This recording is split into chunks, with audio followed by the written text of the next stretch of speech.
ನಮಸ್ಕಾರ, ನೀವು ನೋಡುತ್ತಿರುವುದು ರಾಯಚೂರು ನ್ಯೂಸ್ 007ಗೆ ಸ್ವಾಗತ.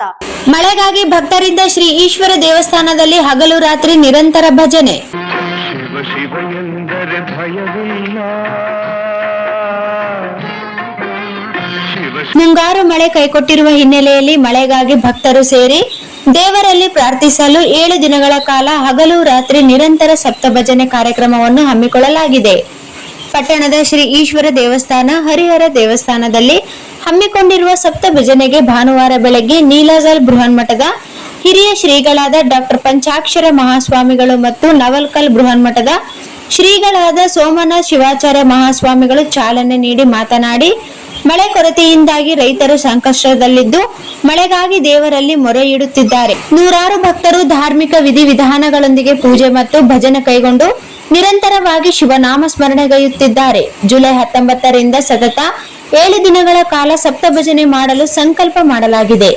ದೇಶದ ಭದ್ರ ಬುನಾದಿಯಾಗಿರುವ ರೈತರು ಬರಗಾಲ ಸಂಕಷ್ಟದ ದಿನಗಳನ್ನು ಎದುರಿಸುತ್ತಿದ್ದಾರೆ. ಸತತ ಬರಗಾಲದಿಂದ ಕುಟುಂಬಗಳು ಕಂಗಾಲಾಗಿದ್ದು ಕಾಡು ಕಡಿಗಾಗಿ ಅಲೆದಾಡುವ ಕೆಟ್ಟ ಸ್ಥಿತಿ ಉಂಟಾಗಿದೆ.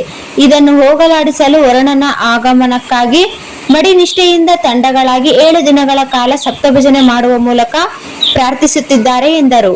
ಮುಖಂಡರಾದ ಜೆ ಶರಣಪ್ಪ ಗೌಡ, ಟಿ.ಆರ್. ಪಾಟೀಲ್, ಚಂದ್ರಶೇಖರಯ್ಯ ಸ್ವಾಮಿ, ಜೆ ದೇವರಾಜ್ ಗೌಡ, ದೇವೇಂದ್ರಯ್ಯ ಸ್ವಾಮಿ, ಕುಂಬಾರ್ ಬಸವರಾಜಪ್ಪ, ವಿರೂಪಾಕ್ಷಿ, ಬಸಾಪುರ್ ಮಠ, ಶಾಂತಪ್ಪ ನಂದರೆಡ್ಡಿ, ದೇವರಾಜ್ ಸ್ವಾಮಿ, ಸಿದ್ದರಾಮಯ್ಯ ಸ್ವಾಮಿ, ಅಯ್ಯನಗೌಡ ಐರೆಡ್ಡಿ, ಚನ್ನಬಸವ ಕುಂಬಾರ್, ವಿರೂಪಾಕ್ಷಪ್ಪ ನಂದರೆಡ್ಡಿ, ಚೆನ್ನೂರು ಚೆನ್ನಪ್ಪ, ನಿರುಪಾದಯ್ಯ ಸ್ವಾಮಿ, ಬಸವರಾಜ್ ಹೂಗಾರ್, ಶೇಷಪ್ಪ ಅರ್ಚಕ, ಶಿವಕುಮಾರ್ ಕರಡಿಗುಡ್ಡ, ಗುರುನಾಥ್ ಗೌಡ, ಶರಣಬಸವ ಸೇರಿದಂತೆ ಇತರರು ಉಪಸ್ಥಿತರಿದ್ದರು.